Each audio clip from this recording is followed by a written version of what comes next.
All right, we are having our Friar Friday guest, and we're really excited to have him on. Jeremiah Estrada has been incredible out of the Padre bullpen. We appreciate him joining us from Denver after the meeting. How was the meeting today, Jeremiah? Good times, pizza, party, the whole thing, or what? No pizza, no No party. Just a pizza. They lot didn't of. bring. It wasn't. I thought it wasn't your day to bring the pizza to the big meeting. No, no, just a Yeah. lot of kicking back. But thank y'all for having me. Of course, of course. Tell us what happens in one of those meetings, or as much as you can. A meeting that you guys all have as a staff before a series like that. As in a pitchers meeting? Yeah. Not much. As much of the planning that we talked about the other team, kind of like as a team planning, and then of course throughout the game they have the individual planning that they have for us to kind of just what our what our stuff works best with each hitter or whoever we face during that one inning, or just whatever happens. Talking to Jeremiah Estrada here, Padres relieving pitcher on 97.3 The Fan. And Jeremiah, I have to ask you about the pitch that is taking baseball by storm, and it's called the chitter, a changeup splitter. And your grip of it is going around social media right now. Chris and I looked at it earlier. It looks like it's a very difficult pitch to throw, but I just am looking for the backstory on that. How did you come to that pitch? Well, that's funny. It's going around social media. Oh yeah, I've it seen it is. every now and then, but Yeah. no. So it was during the kind of the Cubs 2020 or 2023 year, was kind of struggling with throughout that season when the Cubs staff wanted me to learn a splitter.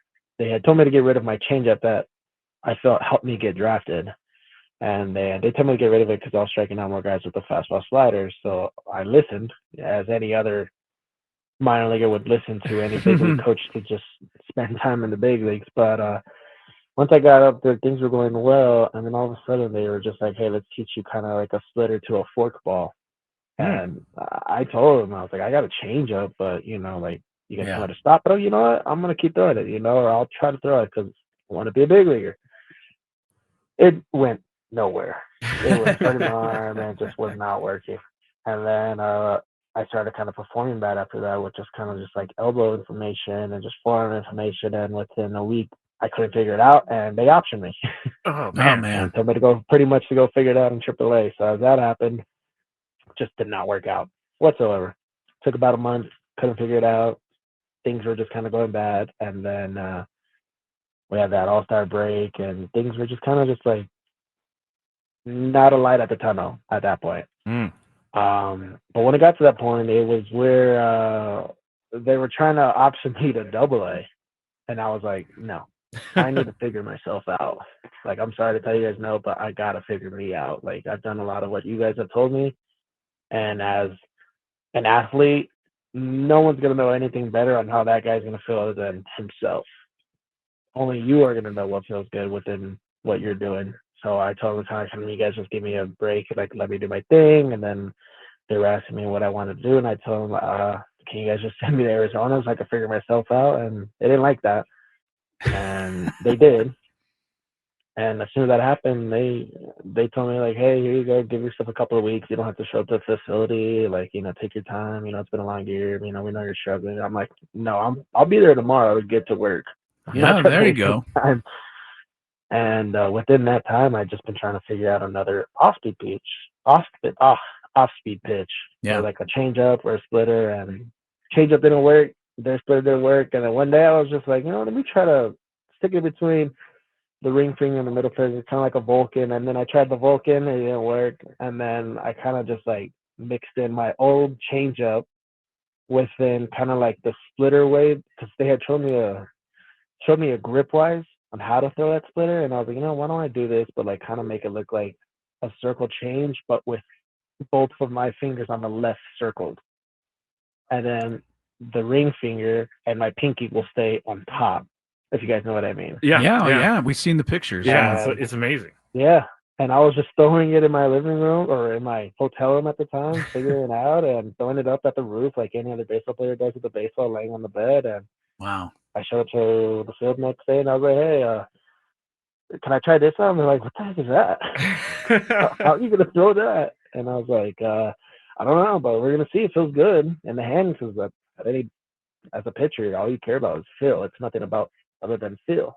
Yeah. And I threw a bullpen with it, and I was able to locate, and the movement was good, and everything just started working. They're like, okay, let's kind of do this more, and then voila. Jeremiah it. Estrada, that's an amazing and it story. worked. That's a not only amazing story, but you gave yourself great advice along the way, which is Yeah. to say, hey, look, I know myself Mm-hmm. and I'm going to figure this out. And, no one is going to tell me otherwise. And, man, it has really worked for you here in San Diego. Second year with the Padres, 119 strikeouts in 79 innings, including last year when you struck out 13 batters in a row with a major league record. And I got to tell you, the ninth inning of that game, I mean, I don't know if you think about it as much as I did, but the electricity in the ballpark that night when you came into the game last year, the fans knew that you were going for a record, and I have a feeling you kind of sensed it as well last year. Take us back. I'm not gonna lie. When that has happened, it's like, to me, like, I know that fans pay attention and all, but like, to me, I knew that to the team and to the people that I know or that know me, like, personally, knew what was an opportunity of happening. Right. And when I went out there, I was just like, you kind of forget that fans actually know what's going on too, but like, Yeah. it was pretty cool. It was kind of, unfortunately, it's baseball, and as a job, as a reliever, it was so short to kind of like to embrace and to kind of just understand like what you just did or what I had just did. Mm-hmm. But like, Yeah. because what, you go home, celebrate. Guess what? You go to bed, you wake up. We got to try to do it again. That's for sure. Next day. So there wasn't like a day where, as a starter, you get to have the rest of the day. You get to do whatever you want. You're on your own. But I got to try to do the same thing the next day and try to just put up a zero on the board. And the only celebration I had at that moment was I just went to In-N-Out with my girlfriend.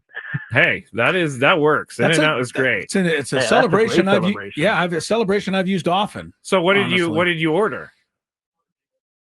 As usual, a double, some fries, and I always have like a dozen of those yellow peppers on the side with an Arnold Palmer. Oh wow, okay. That's kind of like a secret menu thing. Not the Arnold Palmer, but those peppers. I haven't ever seen the peppers. He has an In-N-Out burger, Estrada style. Well, yeah, they always have like the yellow peppers on the side that you can kind of just eat on your own. I need to look for Sometimes you can this. ask people to kind of dice them or chop them up and put them in the burger, but I'm Mexican, so I like the jalapenos whole. Okay. Spicy really don't faze me that much, but yeah, my girlfriend don't like it though. But usually, every bite that I take with that burger, I take a whole bite of the jalapeno. I love that. We're talking to Jeremiah Estrada here, Padres reliever. Great to have you on the show. And last one from me, you're an inspiration to me because you've been through a lot in your career, and the word perseverance comes to me when I think about you. So tell everyone out there, when you have down days or when you were having those down days, how did you get yourself to keep getting up and keep moving forward and keep trying? Because I know that that's not easy, and you've done it, and that's something that I think people like to hear about. Yeah, man. Well, I feel like at any point, I remember seeing this saying too that stars don't shine unless they're in the dark, and at any point that you see yourself like kind of going through a bad thing, you got to find yourself in that darkness. And you got to put yourself into that times. And at some point, you'll find these little things that are kind of like a little light, and all you need is just one little spark. It's kind of like those movies that have like that little,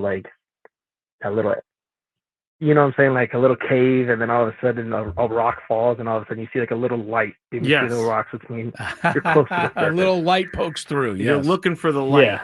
Okay. So kind of like that, during that time, it was like walks and hits, and to a point where you're going to remind yourself, like, dude, I don't have what it takes anymore to be a professional baseball player. But that could come across a lot. But as for me, I kind of just like the way I grew up. So I'm very competitive, and I love to compete with other people. But I think the biggest competition that I kind of admire the most and that I believe is the hardest is to compete with yourself. And that competitiveness that I have with myself was like, oh man, this ain't working. And with more explicit words that I would call myself. I would tell myself to stop being a little bit of a, you guys know what I mean? Yeah, I do. But in a way of just that, you learn to just fight for it. And I told myself, like, okay, you know what? Like, you could be scared that whatever you do, that you feel like it's going to be helpful for you, can make other people upset. But at the end of the day, everyone wants to do what makes themselves happy. And if it makes yourself happy, but yet alone, it's going to have to make some other people mad, you're going to have to take that sacrifice because if you know it's going to help you out. And when you take that sacrifice and, hey, look, it got me DFA'd.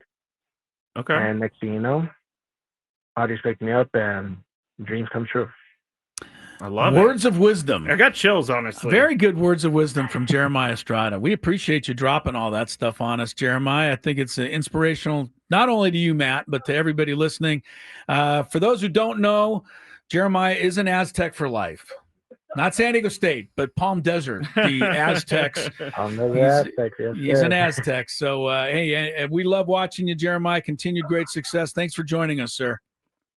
Thank you guys for having me. I absolutely appreciate it, and let's continue going.